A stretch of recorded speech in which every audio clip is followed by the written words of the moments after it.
You have to change levels of value to change how much money you're actually making in this world. We're using your mind to make money. You're creating things. You're seeing a vision. You're seeing a dream. You have something you want to create, and you go and you create it.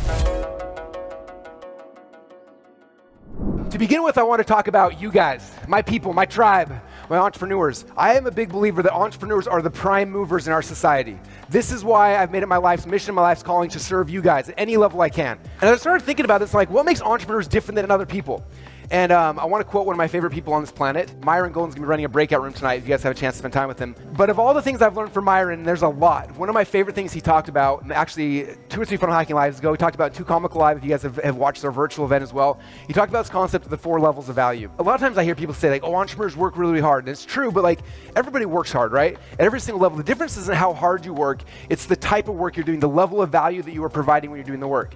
So the very bottom of this, the 4 levels of value, is the first level is called implementation. So what's that? Implementation, these are people who work with their muscles, right? It's the person who's building your house. I mean, any manual labor, right? These people, for the most part, are working the hardest. I see people that come to my house to help work. I see people in the office. I see people around the world that are working. This is probably the hardest work. It's the physical work. They're doing things all the time, right?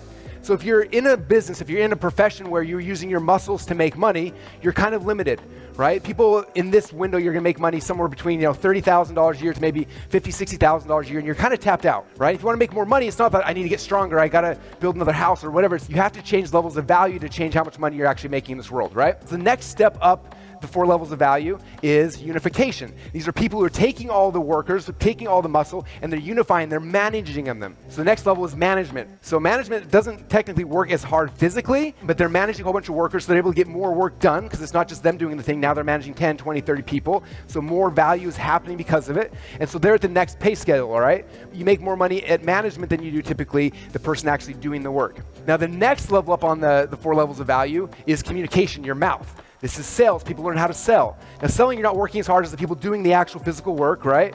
But you can make a lot more money in less time. You use your mouth to sell, you can make more money, right? That's why salespeople make more money, right? People who learn how to speak from stage, they make more money, right? Because you're using your mouth, you're communicating. Now, entrepreneurs are communicators as well, but also entrepreneurs, the 4th level is imagination. We're using your mind to make money. You're creating things. You're seeing a vision. You're seeing a dream. You have something you want to create, and you go and you create it. That's what entrepreneurship is. That's why we're different. And that level, there's no top ceiling. You have the ability to create and do whatever you want. One of my friends, Ryan Moran, in fact, he's got an event right now happening as well. He owns capitalism.com. And I was talking to him about entrepreneurship, and he said something that was probably the coolest definition I've ever heard of an entrepreneur. He said, an entrepreneur is someone who took personal responsibility for a problem that wasn't their own. The most of the world, they see a problem, they're like, oh, I don't want to do that. That seems like a lot of work. Someone should fix this.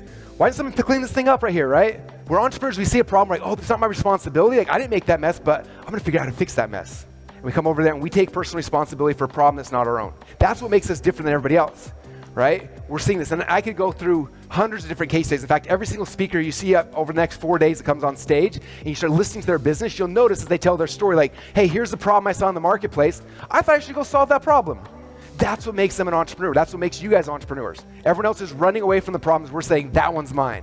I'm going to take that one. I'm going to fix it. I'm going to serve a whole group of people and change their lives forever. This is Napoleon Hill. He has become one of my heroes over the last little while. Studying Napoleon, he talks about a lot of amazing things, but one thing that's pretty much every one of his books, he leads with this, and it's this concept he calls definiteness of purpose. He says, for someone to be successful, you got to have definiteness of purpose. You have to know what you're going to do. Okay, his quote says, there's one quality which one must possess to win, and that is definiteness of purpose, the knowledge of what one wants and a burning desire to possess it. This is the key. We have to have that purpose, saying, this is the thing I want. If you come, you're like, I want to make more money, I want to be successful, and you're kind of just like, I want something, but you don't know what it is, that's not definiteness of purpose, right? If I'm definite, it means I know exactly what I want. This is the thing I want. And if I know what that thing is, I can figure out how to get there and how to do it. But most people come into life and they're like, I want to be more successful, I want to be happy, I want to lose weight, I want to do whatever. That is not being definite. We move forward like, I don't know the path, I don't know where I'm going, I don't know if it's going to work, but I have faith. I'm going to move forward with definite purpose because that's my goal. I'm just going to go for it, right? And you do that, you go in this column over here. Okay? And if you do it long enough, consistently, over and over and over again, that becomes the habit, and it becomes easier and easier to do. Because if you can, all of us can start moving forward with faith in our beliefs, our ideas, the things we're trying to create, things we're trying to do, okay? You're going to be happier, more things will happen. If you start moving forward in fear, it's going to be hard. Okay? So these are the 2 different shifts. This is the key, especially in today's world.